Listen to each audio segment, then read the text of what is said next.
Alors, tu restes près de moi? Oui, bien sûr. Je suis prête, on peut commencer, Rei. Surtout, tiens-la bien comme il faut, Takashi. Je la maintiens sur le ventre. J'ai trop peur de souffrir. Mais non.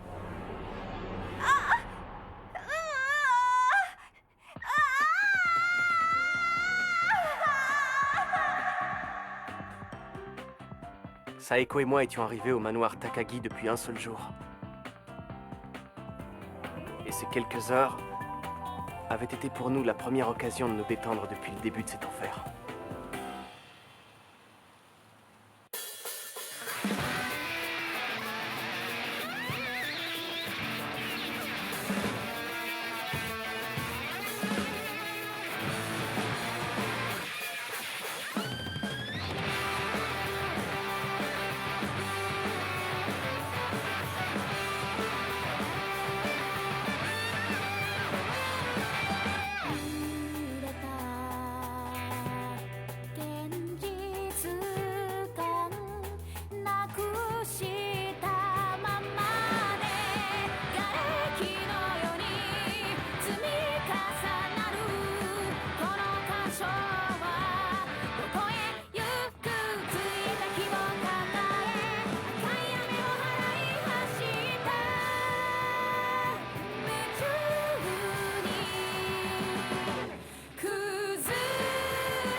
Ça brûle? Ne t'inquiète pas, c'est normal. Espèce de traître!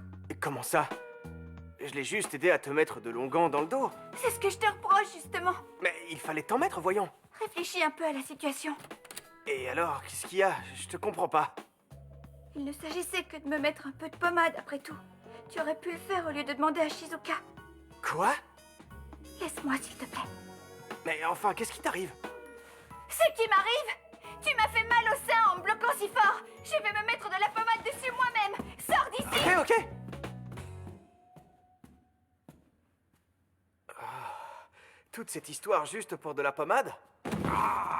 Fais attention, abruti, ça tombe. Tu marches trop vite. Oh. Attendez, je vais vous aider. Non, c'est pas la peine, Tiga. Ça, c'est le travail des adultes, tu vois. Comment ça, des adultes? Va te détendre avec tes copains. Que je me détende? N'écoute pas trop ce qu'il raconte, ça vaut mieux. Oh! Quoi, qu'y a-t-il? Eh bien, comment dire... Avec ça, tu es vraiment très jolie. Avec ça? Non, enfin, avec tout, ne crois pas que j'ai voulu... Mais je crois rien du tout. Tu as le droit de dire ce que tu veux.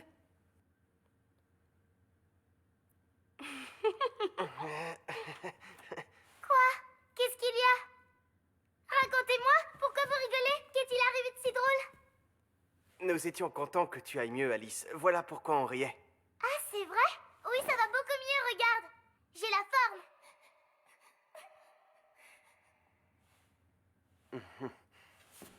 C'est une super nouvelle. Ça va, j'ai compris. De toute façon, tu as toujours raison, maman. Saya? Saya, qu'est-ce qui se passe? Non, mais pourquoi est-ce que tu te mêles toujours de tout, toi? Ah, excuse-moi, je voulais juste... Et si tu es réellement un homme, arrête un peu de faire autant de manières. Enfin, c'est pas grave. À l'heure actuelle, tu n'es pas mon problème. Saya, attends... Laisse tomber, je te dis. Non, mais qu'est-ce qu'elle a? Je suis navrée de t'avoir causé du souci.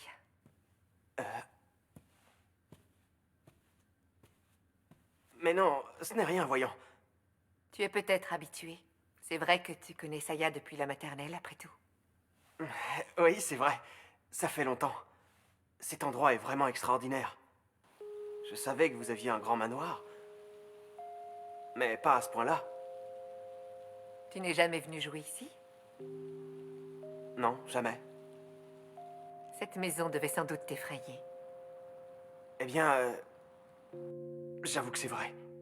Ne sois pas gêné, j'aime les personnes franches. Nous ne pourrons pas nous imposer ici trop longtemps. Alors, le canon, le ressort et le chargeur. Tu t'amuses bien, Kota? Enfin, tu as raison. Profites-en tant qu'on est encore là. Nous ne pourrons pas rester ici indéfiniment. Pourquoi pas? Cette maison est une véritable forteresse. Oui, mais l'alimentation en eau et en électricité demande un effort colossal. Tu dois savoir ça, non? C'est ce qu'on apprend en primaire, je crois. Ah oui? Et alors? Et alors, pour entretenir un réseau aussi gigantesque en temps normal, ça demandait déjà énormément de travail. Des ingénieurs compétents en nombre important. Mais depuis que les cadavres sont passés à l'attaque, l'armée d'autodéfense a pris l'initiative d'occuper la plupart des centrales. Elle ne pouvait pas se permettre d'attendre les ordres d'un premier ministre incompétent. Cela veut dire que l'utilisation du réseau est encore possible. Oui, mais combien de temps pourront encore y travailler les ingénieurs et les techniciens? Ces gens-là ont aussi une famille qui n'est pas à leur côté dans ces centrales. Donc si je comprends bien, le bus qui est là sert à... À aller les chercher. Oui, chercher les familles de ceux qui travaillent ici. Ou plutôt, chercher tous ceux qui seraient déterminés à travailler et survivre avec nous ici. Il faut se regrouper et s'entraider. Dis donc, fiston. C'est une vraie arme que tu manipules là. C'est pas un jouet. Il faut pas s'amuser avec ça. Mais je joue pas. C'est pour lui dire ça que vous êtes venu, Matt? Oh, Mademoiselle Takagi? Non, je venais vous prévenir que nous avons terminé les réparations sur votre véhicule. Il est donc disponible. Très bien. Merci, Matt. Dis donc, c'est vraiment toi la princesse ici. Quelle classe! Je ne suis pas sûre que venant de toi, ce soit vraiment un compliment. Et puis tu veux que je te donne un conseil? Tu devrais cacher ça. Ah bon? Pourquoi il faudrait que je le cache? Tu n'as pas vu comment il a réagi? Il n'y a quasiment que des adultes dans cette maison. Alors, pour eux, nous ne sommes que des gamins, bien sûr. Nous devons rapidement discuter de tout ça avec Takashi et les autres. J'aimerais qu'elle comprenne. Mais elle n'accepte rien venant de moi. Puis-je te demander une faveur? Me demander de raisonner Saya Tagaki? Mais depuis qu'on se connaît, je n'ai jamais réussi à avoir le dernier mot avec elle.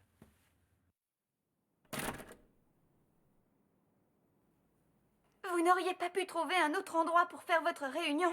Tu peux à peine bouger, nous n'avons pas le choix. Et alors, dites-moi, quel est le sujet? De quoi devons-nous parler? Il s'agit de décider si nous maintenons notre groupe ou non. Comment ça, le maintenir ou non? Comme vous l'avez remarqué, en venant ici, nous avons trouvé une organisation très importante, très structurée et également très unie dans l'adversité. Dirigée avec force. Bref, vous l'avez compris, deux options s'offrent à nous. Rester avec eux, Ou les quitter, c'est ça. Mais explique-nous, quel intérêt aurions-nous à quitter un tel endroit? La situation de la ville ne fait qu'empirer. Tandis que ton père gère très bien son domaine. On reconnaît là l'autorité d'une famille noble. Ta mère est épatante, elle aussi. Ah oui, épatante, ça c'est sûr. J'étais très fière d'eux étant petite. Je le suis toujours. Ils ont accompli tellement de choses en à peine 2 jours. Mais s'ils ont pu faire ça, pourquoi n'ont-ils pas? Arrête, Saya. De quoi tu te mêles encore? Ne dis pas de mal de tes parents, je t'en prie. Surtout en ce moment. C'est si dur pour tout le monde. C'est pas vrai, tu parles exactement comme ma mère. Je le sais bien. Je le sais pertinemment que mes parents sont les meilleurs. Dès qu'ils ont réalisé ce qui était en train de se passer, ils ont pris des dispositions pour protéger la maison, nos employés et leur famille. Extraordinaire, vraiment. Oui, ils sont absolument géniaux. Ils sont tellement géniaux qu'ils ont pensé à tout ça avant toute autre chose, même avant leur vie. Bravo! Arrête, Saya, tu veux? Ce sont des parents merveilleux, ah, ça oui. Je reconnais bien là mon père et ma mère. Comme je ne pouvais pas avoir survécu, ils se sont vite résignés, n'est-ce pas? Ça suffit maintenant!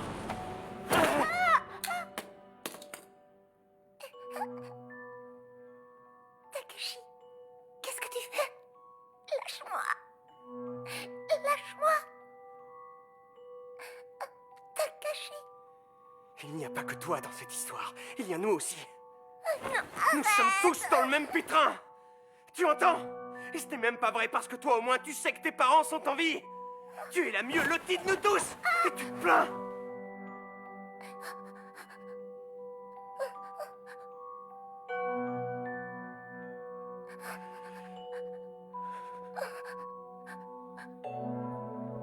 J'ai compris, Takashi. Alors lâche-moi s'il te plaît maintenant.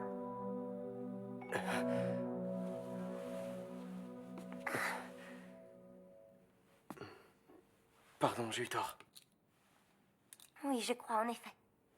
Mais bon, je ne t'en veux pas. Passons plutôt au vif du sujet. Nous devons prendre une décision.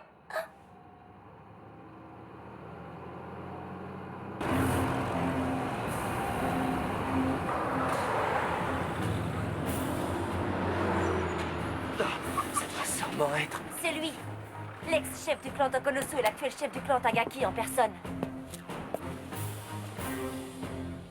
L'homme qui juge le monde selon sa propre loi.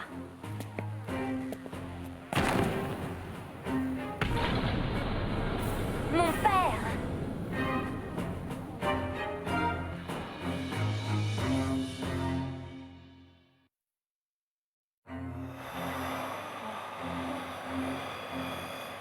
L'homme que vous voyez là se nomme Taro Doitetsu. C'est un ancien serviteur du clan Takagi et un de mes proches amis. Et aujourd'hui, durant une opération de sauvetage, alors qu'il tentait de sauver un camarade, il a lui-même été mordu. C'est là l'ultime sacrifice. L'acte le plus noble qui soit. Cependant, il n'est plus humain désormais. Il est devenu un de ces êtres dangereux. C'est pour cette raison qu'ici et maintenant, je vais remplir mon devoir de chef du clan Takagi envers mon ami et envers vous.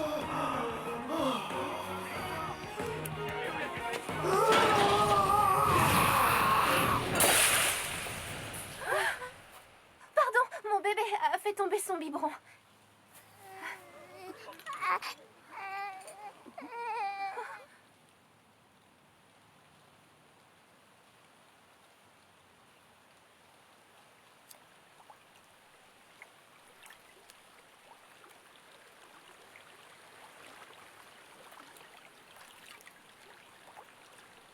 Vous voyez là notre situation. Nous devons vaincre. Sans hésiter. Nos amis, nos amants et notre famille s'ils sont contaminés. Si vous voulez vivre, il faudra vous battre.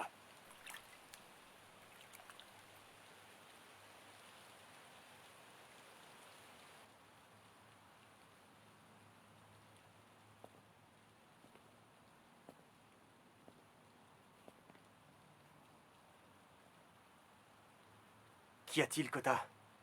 Tu es blanc comme un linge. Un sabre n'est pas assez efficace pour cette tâche. Quoi? Qu'est-ce que tu racontes? Ce n'est pas assez efficace, je te dis. Un sabre japonais s'abîme quand il touche un os et devient hors d'usage après avoir tranché le corps de 3 personnes. Ce n'est pas toujours vrai, Kota. Il existe de nombreux paramètres dans la voie du sabre. Le talent du guerrier, la qualité du sabre et la force de la volonté. Si ces 3 éléments sont bien combinés, on peut frapper à volonté sans perdre de puissance. Mais avec du sang sur le sabre, on perd évidemment de la puissance. Kota, arrête de t'inquiéter comme ça. Tu te fais des fausses... Recule, me touche pas. Ne te mêle pas de ça. Toi qui ne sais même pas tirer correctement. Kota, ça suffit! Tais-toi!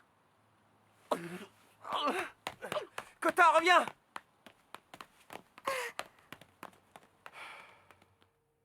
Comme les deux faces d'une même pièce.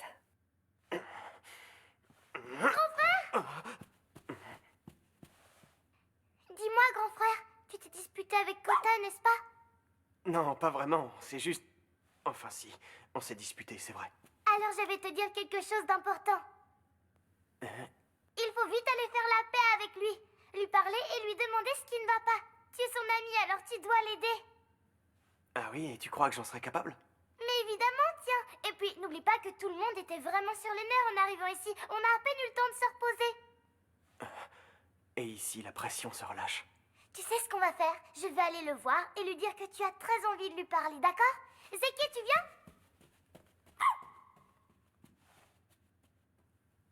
C'est comme la révolte du Bounty. Au collège, en 4e, juste avant les vacances de printemps, vacances que nous attendions avec impatience, le prof d'histoire nous a raconté cette anecdote. En 1788, après un voyage difficile, un bateau anglais arriva à Tahiti dans l'océan Pacifique. Il s'appelait le Bounty. Après être resté 6 mois à Tahiti, le navire reprit le large.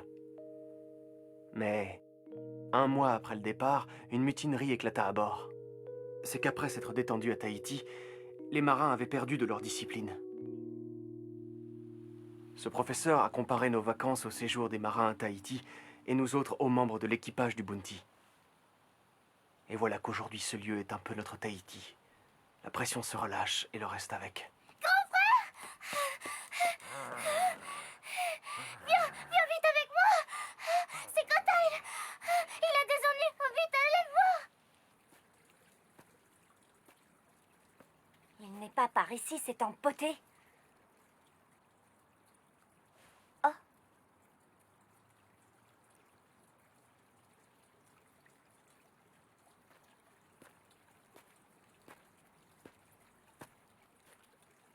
Ces carpes sont vraiment extraordinaires, Saya. On voit rarement de tels spécimens. Tu es donc experte en kendo, mais aussi en carpe, parce que je vois, non? Pourquoi pas? Remarque, ça te va bien.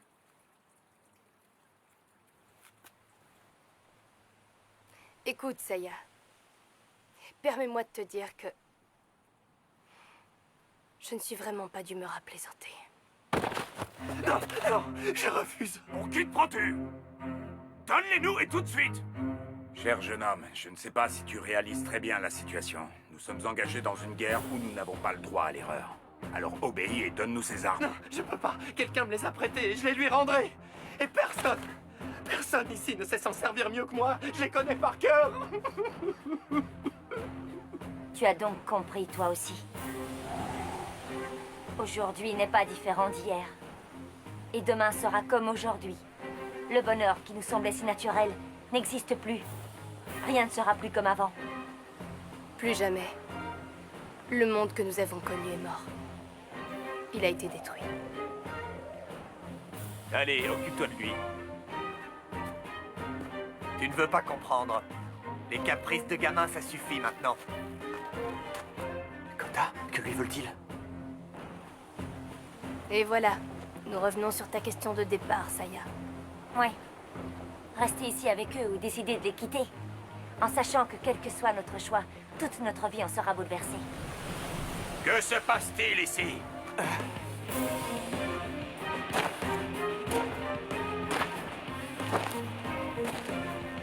Commandant! Ce jeune homme prend ses armes pour des jouets. Je suis Soichiro Takagi. Ancien chef du clan Tokonosu et chef de l'école Tendo Shogun. Et toi, jeune homme, dis-moi quel est ton nom? Monsieur, je m'appelle Kota Hirano. J'étais un élève de la classe 1B du lycée Fujimi à la place numéro 32. Je sens une grande détermination dans ta voix, Kota. Tu as certainement dû traverser des épreuves difficiles pour arriver jusqu'ici. Et ainsi tu refuses de donner tes armes, me dit-on. Je refuse, c'est bien ça, je refuse. Parce que sans ces armes, je redeviendrai celui que j'étais. Alors que j'ai enfin réussi à trouver ce que je sais faire le mieux. Et qu'est-ce donc? Que sais-tu si bien faire? Réponds-moi. Eh bien, commandant, c'est... Protégez votre fille! Takashi? Tu t'appelles Takashi, je me souviens de ton nom. Tu es ami avec ma fille depuis son plus jeune âge. Vous étiez déjà ensemble à l'école maternelle, si je ne m'abuse, n'est-ce pas? C'est bien ça. Et croyez-moi, depuis le début de cet enfer, votre fille Saya a été sous l'étroite protection de Kota.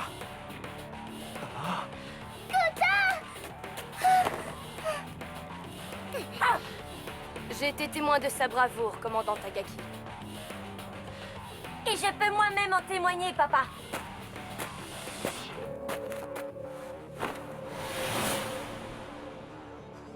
Il est peut-être un incorrigible fou des armes. Mais sans lui à l'heure qu'il est, je ferai partie de ces cadavres vivants.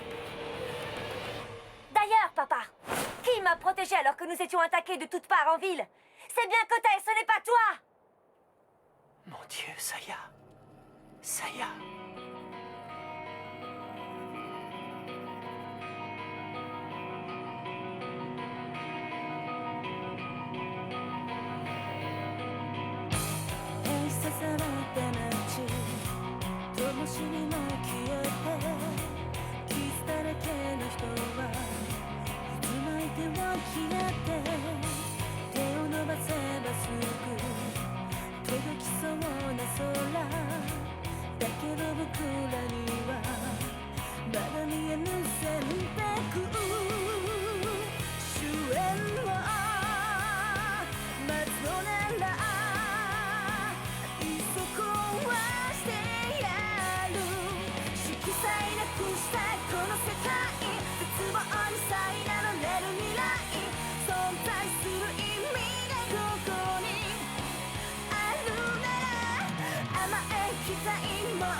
Oui. Oui, c'est bien ça. Oui. Ils préparent leur fuite. Si nous leur demandons de l'aide, je crois pouvoir dire qu'ils nous l'accorderont sans problème. Monsieur Shido?